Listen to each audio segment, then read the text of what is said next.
Zaleka asked Tumeka for Ligamva's heart to save Qawe. After Lazarus convinced her that it's the right thing to do or else they're going to lose both kids, Zaleka was convinced when the doctor said Qawe has roughly a week to live.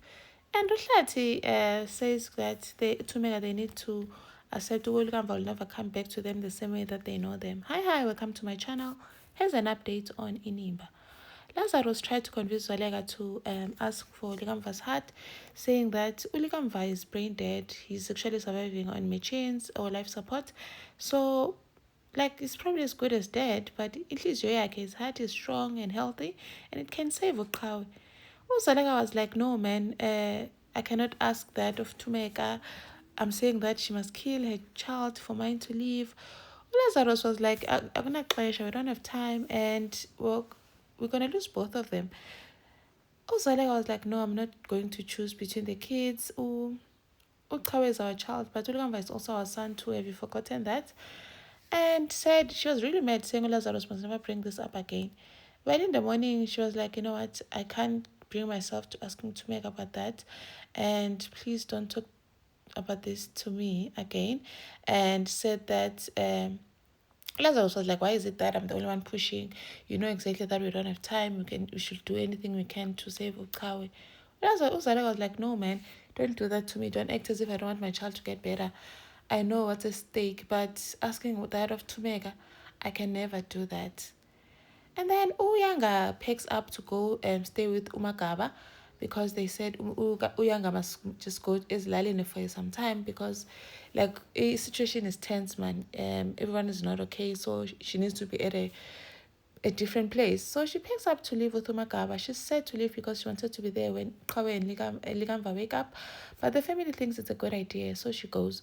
And then Atlati has a difficult conversation with Tumeka saying they need to face reality. Ligamva is actually living on life support and he might not come back to them the way that they know them.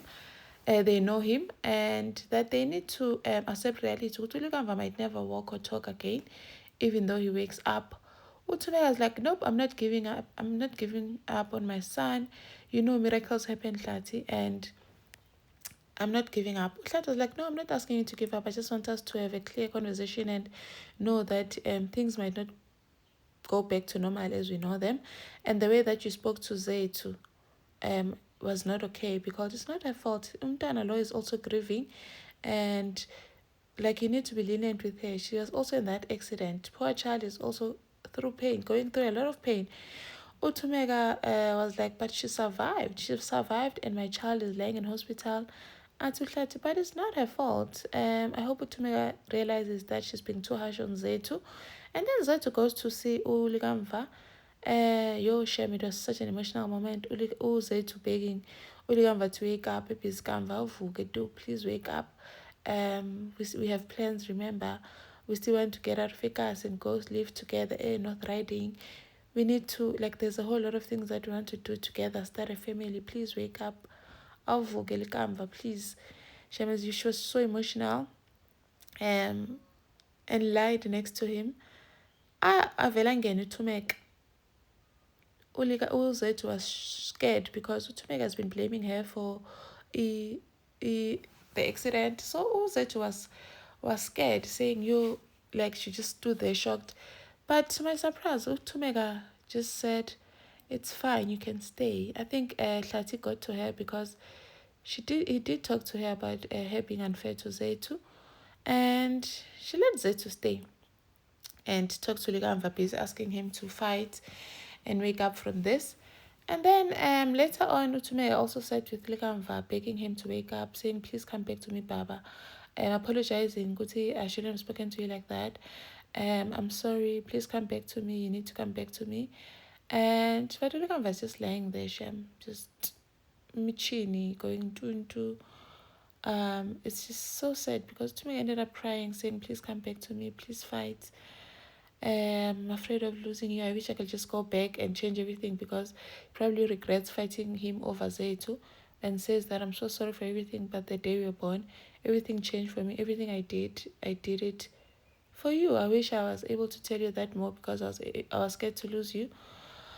But it's too late now. Umhlikamva is lying there lifeless. And then Uzoleka noHlathi, they meet with Dr. Likwata. Dr. Likwata tells them, Chawe's heart is failing. She only has like, Uzoleka was asking, how long does she have? Ati, probably a week at max.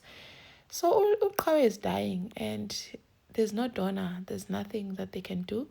Uhlathi, are you trying to tell us we should be the one trying to save our child because there's nothing you can do? And Dr. Likwata was like, yes, the recent heart attack is what caused a lot of problems for her. And then Uzoleka was devastated. She started crying. Uhlathi was comforting her. It was like sweet to see them co-parenting and not fighting for once. And then Zoleka, after what Dr. Likwata said, she actually went home and told Lazarus Kuti, I didn't want to do this, but seeing my child like that and Dr. Likwata saying that there's no time like this, I have to do what I need to do. I have to try every possible opportunity that is there, even if it's just one. Let's go and talk to Thumeka and Hlathi. And then they go to Thumeka and Hlathi to talk to them, asking for Likamva's heart. They get there, Thumeka, Zoleka was like, can I talk to you and sit with Thumeka? And he explains to her, well, Lazarus and Hlathi are also there, says to her, I'm so sorry, I never thought in a million years I'd have to sit with you and ask this, but Troy's heart is failing and we're losing her. So I want to ask you for Likamva's heart. Yo, Thumeka froze. Thumeka froze. I know I have to ask this as a parent because ngicela ihliziyo kakamva. Yo, uHlathi was like, Zoleka uthini? Athi ngiyaqala sis, ngiyaqala or else we're going to lose both of them. And inhliziyo kaLikamva is strong, he's on life support. So ngiyaqala, I plead with you, ngicela inhliziyo kakamva. Yo, Thumeka just sat there, speechless. She couldn't say anything. I mean, what is Zoleka asking of her? Is she asking her to kill her child so that her child can live? What is she saying exactly? She just sat there speechless. I wonder if Thumeka is going to agree to this because she's basically saying, give up the hope that you have on your child and save mine because odokotela bathi is brain dead. But what if he wakes up? What if things change? I mean, miracles happen. She don't know Thumeka ukuthi God can change what scans and doctors say. And then Umawethu is on a mission to find out what Lwandle is exactly up to.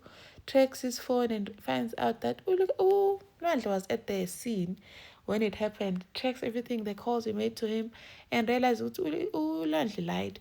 This thing he was robbed He was not Maboneng, he was in Sentin. He was around where the accident happened. So this means that Lwandle is the one that hit Likamva and ran away. Now Sam is like, so what are you going to do with this information? Are you going to go to the police? As you know, because once you do this, there's no going back. And Ulwandle Mngani does know justice must be done. Usam was starting to think, no, you're doing this for Qawe, there's no way. As you know, this is not about Qawe, this is about what is right. So I guess Umawethu is going to take this forward and confront Ulwandle or just go to the police with the information and have Ulwandle arrested. Thank you for watching. Please like, share, and subscribe. See you in the next one. Bye.